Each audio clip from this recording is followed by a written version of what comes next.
Hi everyone, आज हम लोग लिखने वाले हैं जावा के अंदर अपना सबसे पहला कोड।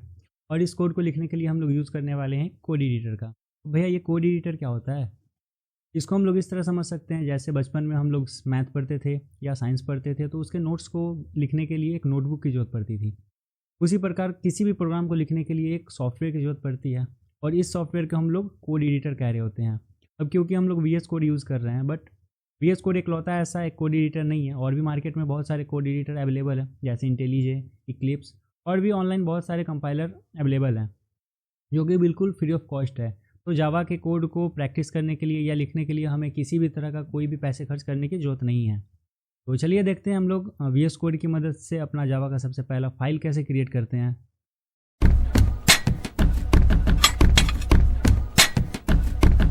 तो स्क्रीन पे आपको विजुअल स्टूडियो कोड का ओपनिंग विंडो दिख रहा होगा।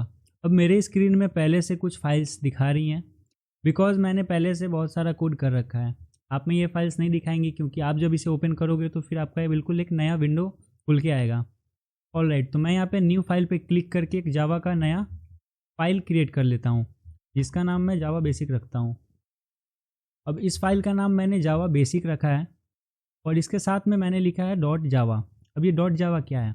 तो बेसिकली इसे एक्सटेंशंस बोल रहे होते हैं। अब ये एक्सटेंशन क्या होता है भैया? तो आपको एक्सटेंशंस को आप कुछ इस प्रकार समझ सकते हो, जैसे कि नाम के आगे हमारा सरनेम। जैसे मेरा नाम शाश्वत सिन्हा है, तो ये सिन्हा जो हुआ ये मेरा सरनेम हुआ। वैसे ही हम लोग जब कंप्यूटर में कोई भी फाइल सेव कर रहे होते हैं तो फिर उसका एक्सटेंशंस देना ज़रूरी रहता है।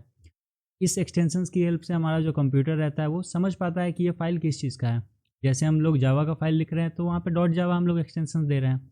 अगर ये किसी और प्रोग्राम का फाइल रहता, लाइक HTML का फाइल रहता, तो हम लोग डॉट HTML लिख रहे होते हैं उसका एक्सटेंशंस। C++ का फाइल रहता तो डॉट CPP लिख रहे होते हैं। C का होता है तो डॉट C लिख रहे होते हैं। पाइथन का होता है तो डॉट पाई लिख रहे होते हैं। तो इसी प्रकार हम लोगों को एक्सटेंशंस देना ज़रूरी होता है कंप्यूटर में। इसी एक्सटेंशंस की हेल्प से हमारा कंप्यूटर समझ रहा होता है कि इस फाइल्स के अंदर में क्या लिखा हुआ है। ऑलराइट, तो मैं इसे क्रिएट न्यू फाइल कर लूँगा, और फिर मैं एक नया फोल्डर क्रिएट कर लेता हूँ डेस्कटॉप पे DSA नाम से।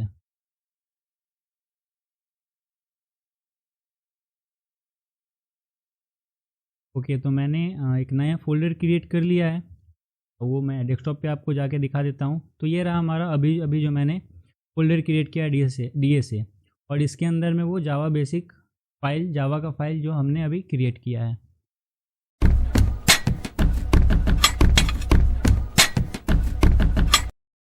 हम अपनी जावा फाइल के अंदर सबसे पहले क्लास डिफाइन कर रहे होंगे।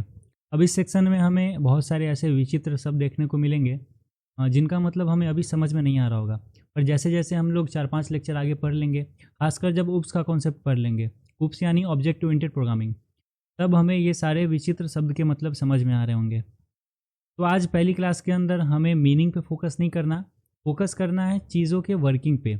किस प्रकार हम लोग अपना कोड लिख रहे हैं और वो कोड को हम लोग कैसे रन कर पा रहे हैं या नहीं। ऑलराइट, तो सबसे पहले हम एक क्लास क्रिएट कर लेंगे, पब्लिक क्लास जावा बेसिक। अब ये क्लास क्या होता है?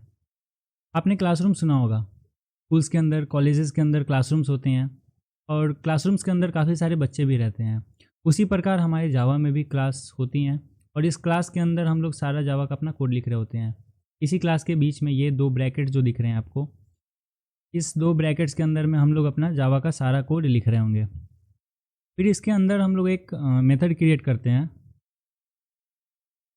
पब्लिक स्टैटिक वॉइड मेन, और इसके अंदर कुछ आर्गुमेंट हमें पास करने पड़ते हैं। अब ये मैंने काफ़ी सारे विचित्र दिखने वाले एलियन लेवल के वर्ड्स मैंने लिख दिए हैं, जो कि अभी तो हम लोगों के समझ में आ नहीं रही है, पर जैसे जैसे हम लोग आगे बढ़ेंगे ये सारी चीज़ें का मतलब हमें समझ में आता रहेगा कि पब्लिक क्या होता है, स्टैटिक क्या होता है, वॉइड क्या होता है, और मेन एक बेसिकली फंक्शन है। फंक्शन को हम लोग कुछ इस तरह समझ सकते हैं कि लाइक अ मैजिक बटन। जैसे मैं कोई मैजिक बटन क्लिक किया और कोई पर्टिकुलर काम हो गया, जैसे टीवी का रिमोट, उसका एक पर्टिकुलर काम क्या रहता है, टीवी को ऑन करना या तो ऑफ़ करना। तो जैसे ही मैंने टीवी का बटन क्लिक किया तो या तो टीवी ऑन हो जाएगा या तो ऑफ़ हो जाएगा। वैसे ही फंक्शंस का कोई एक पर्टिकुलर काम रहता है, और उस फंक्शन पे क्लिक करते, कॉल करते उसे, वो अपना पर्टिकुलर काम वो कर देता है। ऑलराइट, तो अब तक हमने जितना ये कोड लिखा है ये हमें बार बार लिखना पड़ेगा।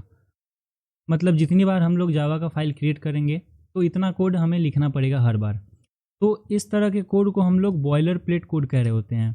ऐसा कोड जो बार बार लिखना पड़े, ऐसे कोड को हम लोग बॉयलर प्लेट कोड कह रहे होते हैं। तो इस मेन मेथड के अंदर हम जो भी कोड लिख रहे होंगे वो हमारा एग्जीक्यूट हो जाएगा।